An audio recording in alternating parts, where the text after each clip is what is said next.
Mesdames, Messieurs, bienvenue à cette grande édition d'information sur la RTGA Aude. Voici l'essentiel de l'actualité ce soir. Rompez la chaîne de la corruption, sont ces termes qui est célébré le 12e anniversaire de la Convention des Nations Unies contre la corruption. Cette journée instaurée en 2003 vise à faire agir les États membres pour mettre fin à ce fléau. Améliorer le social des habitants de là-bas, notamment l'eau, l'électricité et la santé. C'est le plan d'action du commissaire spécial de là-bas, Richard Mouyège, qui l'a exprimé lors de sa table ronde. Et nous irons au Kasaï central. L'hôpital général de référence de Mikalayi est confronté à d'énormes difficultés pour son fonctionnement. La RTGA est descendue sur place pour faire l'état de lieu de cet hôpital de l'ex-Kasaï occidental. Merci d'être avec nous. 5 morts et près de 10 blessés, c'est le bilan provisoire de l'éboulement survenu ce mercredi matin à la carrière de Kampiaya à Fungurume, province de Lualaba, ce suite au croisement d'une vingtaine de mines de 70 mètres de profondeur, selon le chef de cette cité, compte-colonel de la police nationale congolaise de Lualaba. Ce bilan pourrait s'alourdir du fait que les recherches se poursuivent. Le monde entier célèbre le 12e anniversaire de la Convention des Nations Unies contre la corruption. Cette journée internationale instaurée par les Nations Unies en 2003 vise à sensibiliser les États membres à agir pour mettre fin à ce fléau. Le thème retenu cette année est « Rompez la chaîne de la corruption ». L'ONG Transparency International a publié à cette occasion un rapport sur la corruption en Afrique intitulé « People and Corruption Africa Survey 2015 ». Fanny Anifa Kasemona et John Omumbu nous en parlent. La corruption est un phénomène social, politique et économique complexe qui touche tous les pays du monde. Elle sape les institutions démocratiques, ralentit le développement économique et contribue à l'instabilité gouvernementale. Le thème retenu cette année par les Nations Unies pour célébrer la journée internationale de lutte contre la corruption est « Rompez la chaîne de la corruption ». Dans son message, le secrétaire général de l'ONU, Ban Ki-moon, a indiqué que le programme de développement durable à l'horizon 2030, dont l'objectif est de faire disparaître la pauvreté dans les 15 prochaines années, prévoit des nettes réductions des flux financiers illicites, de la corruption et de toutes les formes de trafic d'influence, ainsi que le recouvrement et la restitution des avoirs acquis par ces moyens illégaux. Le 31 octobre 2003, l'Assemblée générale de l'ONU avait adopté la Convention des Nations Unies contre la corruption. Elle a prié le secrétaire général de charger l'Office des Nations Unies contre la drogue et le crime d'assurer le secrétariat de la conférence des États partis à la Convention. Après la campagne globale conjointe de l'ONUDC et du PNUD, soulignant l'impact de la corruption sur l'éducation, la santé, la démocratie, la prospérité et le développement, cette année, la campagne se concentre sur la façon dont la corruption sape la démocratie et la primauté du droit. Elle entraîne des violations de droits de l'homme, fausse les marchés et permet la criminalité organisée, le terrorisme et d'autres menaces à la sécurité humaine de s'épanouir. La campagne souligne également que la corruption est un crime transversal qui touche de nombreux domaines. Elle montre que les actions contre la corruption sont essentielles en vue d'atteindre les objectifs de développement durable. À l'occasion de cette journée internationale de lutte contre la corruption, l'ONG Transparence International a publié son dernier rapport sur la corruption en Afrique. Ce rapport intitulé People and Corruption Africa Survey 2015 dénonce le fardeau inacceptable que représente la corruption pour la population africaine. Ce rapport indique que 75 millions de personnes ont payé des pots de vin au cours de cette année et la police est l'entité la plus corrompue sur tout le continent devant le monde des affaires. La société civile africaine est totalement désarmée face à la corruption, selon toujours ce rapport. Cette année, les pays les plus corrompus sont, entre autres, l'Afrique du Sud, le Nigeria, le Ghana, le Burkina Faso, la République démocratique du Congo et autres Mali et Côte d'Ivoire. En outre, 3 pays sortent du lot. Il s'agit du Botswana, du Lesotho et du Sénégal. Le rapport propose aux gouvernements africains de renforcer les législations permettant de lutter efficacement contre la corruption. Début d'un processus pour désigner une feuille de route pour un scrutin apaisé et crédible.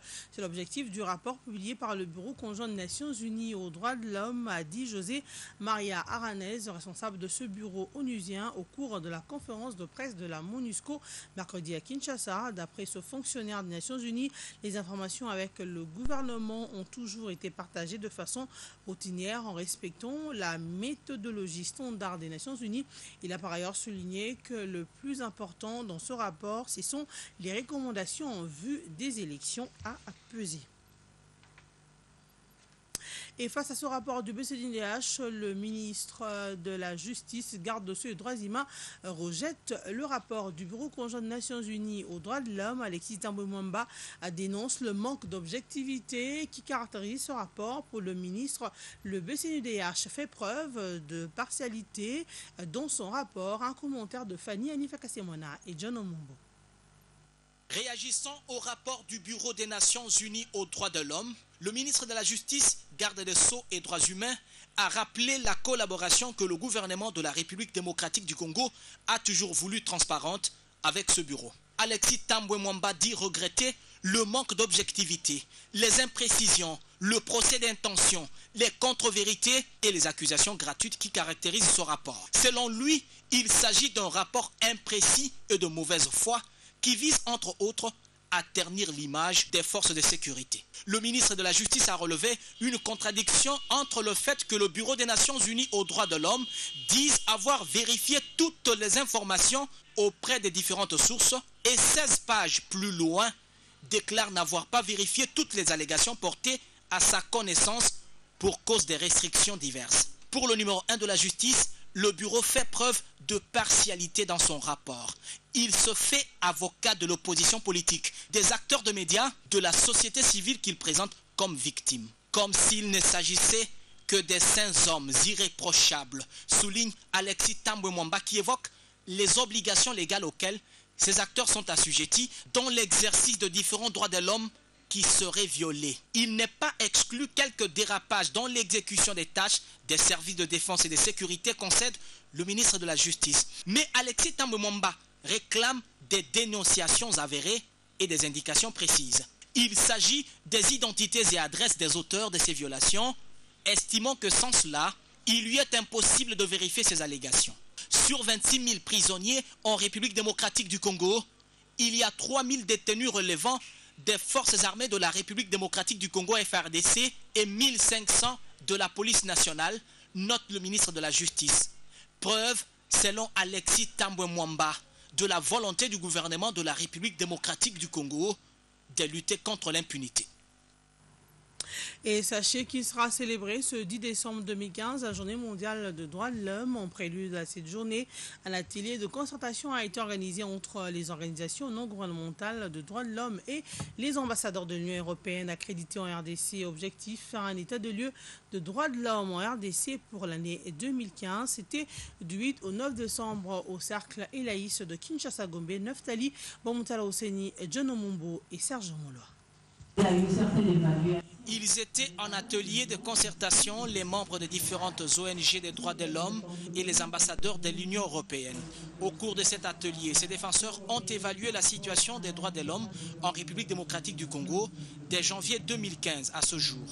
Nous avons eu des échanges extrêmement francs et constructifs, dans le cadre desquels nous avons revu un peu ce qui s'est passé cette année-ci, quels sont les défis auxquels la société civile dans le domaine des droits de l'homme est confrontée, quels sont ces défis, quelles sont les manières d'y répondre et par ailleurs dans quelle mesure est-ce que le soutien que nous avons apporté était efficace, efficient et dans quelle mesure il faudrait le modifier. Au cours de ces assises de 2 jours, plusieurs points ont été épinglés, entre autres le processus électoral. L'Union européenne réaffirme son soutien à la République démocratique du Congo. Nous avons rappelé une fois de plus le fait que nous sommes prêts à soutenir le processus électoral dès lors que les conditions sont remplies. D'un calendrier, d'un budget qui sont crédibles, dans les délais constitutionnels, un fichier électoral qui soit crédible, un climat apaisé et un processus qui soit apaisé. Donc il n'y a rien de nouveau à ce niveau-là, c'est une manière de le faire. Troisièmement, nous avons bien entendu toutes nos actions de coopération qui se manifestent par, dans le cadre du Fonds européen de développement 2014-2020, une enveloppe de 620 millions d'euros, à laquelle s'ajoute toute l'aide humanitaire chaque année dans le pays de plusieurs dizaines de millions d'euros, et à laquelle s'ajoute encore toute une série de fonds supplémentaires qui ne sont pas dans le cadre du Fonds européen de développement, mais sur l'aide au développement général de l'Union européenne, dans des domaines thématiques comme la protection de l'environnement, comme la bonne gouvernance, la société civile, et y compris les droits de l'homme. Nous appuyons. Cet atelier a été organisé en prélude de la célébration de la Journée mondiale des droits de l'homme, célébrée le 10 décembre de chaque année. Nous allons lire ce communiqué venu du cabinet du président de la République, communiqué officiel dans le cadre de l'exécution de l'ordonnance numéro 15/084 du 28 novembre 2015 portant convocation d'un dialogue politique national inclusif en République démocratique du Congo. Le directeur de cabinet du chef de l'État informe l'opinion que le comité préparatoire du dialogue politique national inclusif est en voie de constitution sur pied de l'article 2 de l'ordonnance précitée. Les consultations menées actuellement par l'ambassadeur Saïd Djini, envoyé spécial du secrétaire général des Nations Unies pour les Grands Lacs avec la classe politique et sociale en vue de la désignation du facilitateur, participent également à cette démarche constitutive du dit comité faite à Kinshasa le 8 décembre 2015. Le cabinet du président de la République, Némi Mwilania Wilonja, directeur de cabinet. Tout à fait autre chose. Obaminaku a participé à la conférence sur le climat en France. C'est là, dans le cadre de l'association des parlementaires de la francophonie. Les participants à cette conférence ont réaffirmé leur volonté à lutter efficacement contre le changement climatique tel que voulu par les partis à la COP 21. Martin Kaembe et Sylvain Bété. La 21e conférence des Nations Unies sur le changement climatique a été une occasion pour les parlementaires francophones de réitérer leur engagement à protéger et à valoriser efficacement l'environnement et lutter contre le réchauffement climatique, a déclaré Aubin Minako, président de l'APF. Les parlementaires de la francophonie sont à l'avant-garde concernant tout ce débat. Ils soutiennent notamment une mise en œuvre plus efficace du Fonds vert. Ils soutiennent l'adoption d'un cadre contraignant parce que l'heure est grave. C'est plus le moment de tergiverser. Il faut que tous les États du monde puissent s'engager à protéger cette maison commune qu'est la Terre. C'est le message que nous avons apporté, le message de la francophonie, qui a été défini depuis Brazzaville, depuis Berne, il y a plusieurs mois. Ils ont pris et ils continuent à prendre part activement aux travaux de la COP 21 pour notamment expliquer la position de la République démocratique du Congo, le point de vue des personnes que nous représentons, à savoir le peuple, notamment en ce qui concerne la problématique de la protection de nos eaux, le Bangui et ses affluents, la protection du bassin du fleuve Congo, parce que vous savez, le bassin du fleuve Congo, c'est le deuxième poumon de l'humanité aujourd'hui. Il est bon que l'humanité puisse en prendre conscience et soutenir suffisamment la protection de ce bassin. Le président de la Chambre basse du Parlement congolais a regagné Kinshasa mardi soir après un séjour à Paris, capitale de la République française. Le commissaire spécial de l'OLABA place le social au centre de son action. Richard Mouyej Manguezmans l'a exprimé lors de la table ronde organisée à Kolwezi où les participants ont relevé les priorités pour le développement de la province de l'OLABA. Jean-Claude Mukenga. Plusieurs dizaines de notables de la province du Lualaba ont rehaussé de leur présence à cette rencontre. Organisée à Kampiaboma dans la ville de Kolwezi, cette table ronde avait comme objectif de trouver un consensus sur les difficultés d'ordre social et économique qui handicapent le développement de cette province. Les opérateurs économiques et miniers de Lualaba de différentes entreprises disent être déterminés à accompagner le commissaire spécial Richard Mouyej Manguezmans, notamment dans la lutte contre la carence en eau potable, la problématique relative à l'absence du courant électrique et pense aussi réhabiliter les routes intérieures en état de délabrement. Il s'exprime. Nous avons réfléchi sur le tableau qui nous a présenté, le tableau des travaux préparatoires à faire des travaux qui concernent les urgences pour la province de l'Olaba.